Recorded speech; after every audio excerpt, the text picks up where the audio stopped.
We are going to look at nonlinear regression. Before we do that, let's do a quick recap from yesterday. Regression is your calculator finding a line of best fit. We looked at something called a correlation coefficient yesterday, and we discovered that if R equals 1, it means it has a strong positive correlation.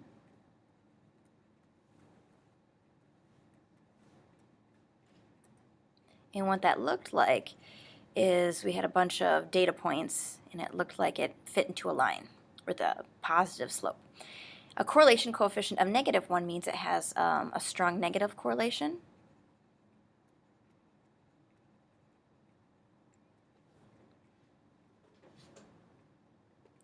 And again, we looked at what that looked like, and it looked like a bunch of data points that fit pretty much in a line and had a negative slope. Then we looked at something called the R-squared value. The R-squared value represents the percent of data that is closest to the line of best fit. And it's the R-squared value that we're going to look at today when we look at nonlinear data. We're trying to find which R-squared value is closest to 1, because that would mean that almost 100% of the data follows that line of best fit. Yesterday we just looked at linear regression, but not all relationships are linear. We've looked at some of these functions during the course of the semester, but some we haven't seen at all. So you can try typing these into your calculator and graphing. You should know what y equals x squared looks like. It's a parabola with the vertex at 0, 0. Y equals 2 to the x looks something like this. Again, these are just sketches. I might be off a little bit. X to the third, if you remember, is an odd function. It's the Venn-Diagram.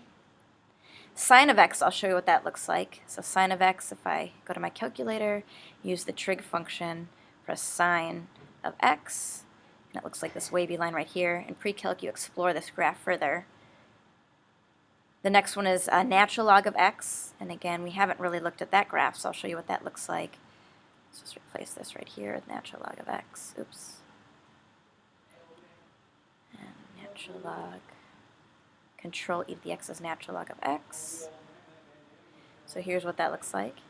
And then the last one is the square root of x. You've seen what that one looks like, but again, I'll just type it in so we can review what that looks like.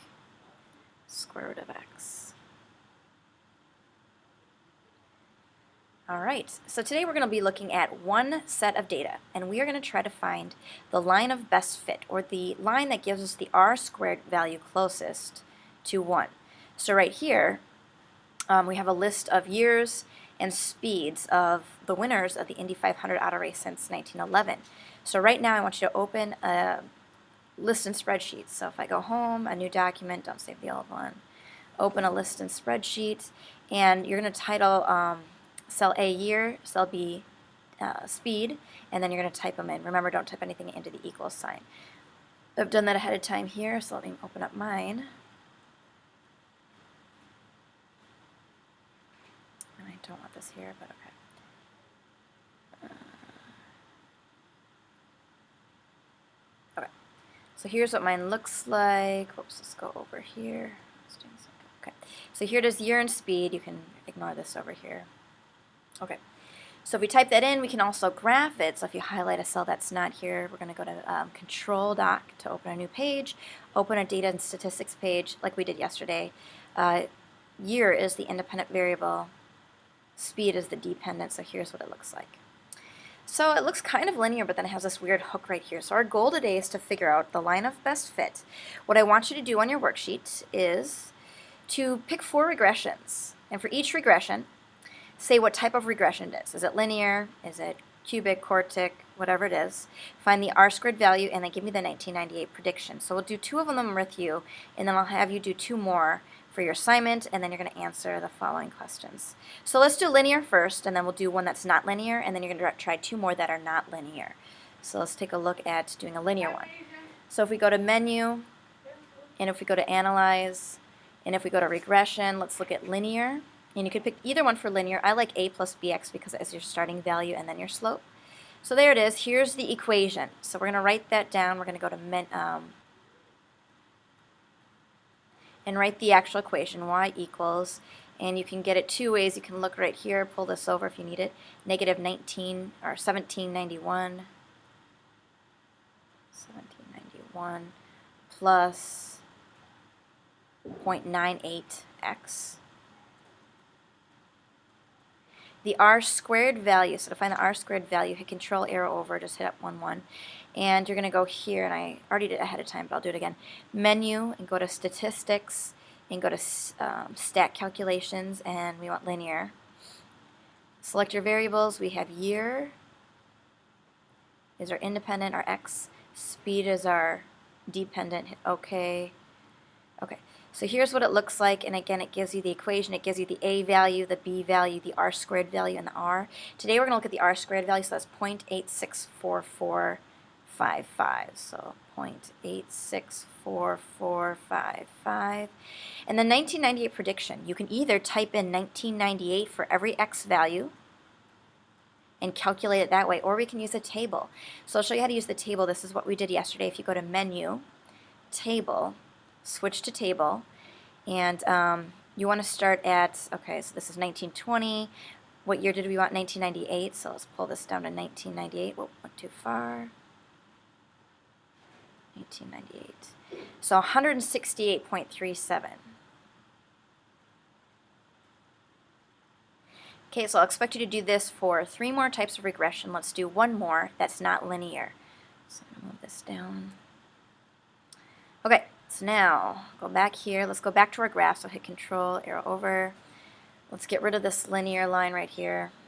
So if we highlight it, hit delete. Okay, go to Menu, Analyze, Regression. Let's pick a different one. Let's do quartic. Okay, so there's the quartic. Okay, it curves a little bit more. Here's your equation. You can round. You can write that down. So negative 0.0092. Let's write that down. So again, this was quadratic.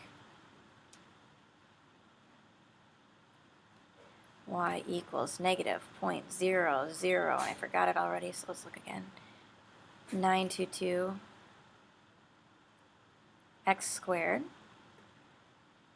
plus 37x plus negative 37084.8.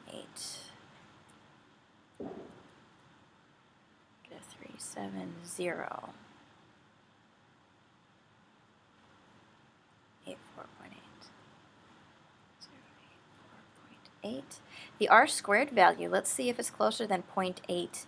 So if we go back to the first page, go to Menu, Table, switch to Lists and Spreadsheets, and let's do a different cell. So I have a bunch of things here I don't want. Okay, so here's a different cell, Menu, Statistics, Stat Calculations, and we did quadratic. Again, select your variables, which were time and speed, year and speed. Hit OK. So here's our equation again. Here's the r squared value. It's better. 90% of the data matches that line instead of 86. So before it was 86% of the data, but here it's 90.90484285. So again, I'm just looking at this r squared. That means about 90% of the data fits that line. So it's better, a little bit better than linear. Let's go to Menu, Table, switch to Table, and let's get rid of this one. I wonder if I can just go here and pick a different one. Yes, I can. So this was my last regression here. And here it is, and we can see again for 1998, it's 159. 159.34. That would be our 1998 prediction, or you could plug in 1998 for every value of x, but it's easier to look at the table. All right, so for your assignment, I want you to use the calculator, figure out 2 more regression types that are not 2 that we have already done. So we've done linear, we've done quadratic, pick 2 more, fill out the table for each, and then answer the following questions on the last page, 5 through 7. And when we come back tomorrow, we're going to look at how we use this information to do the project that we'll be spending 2 days on.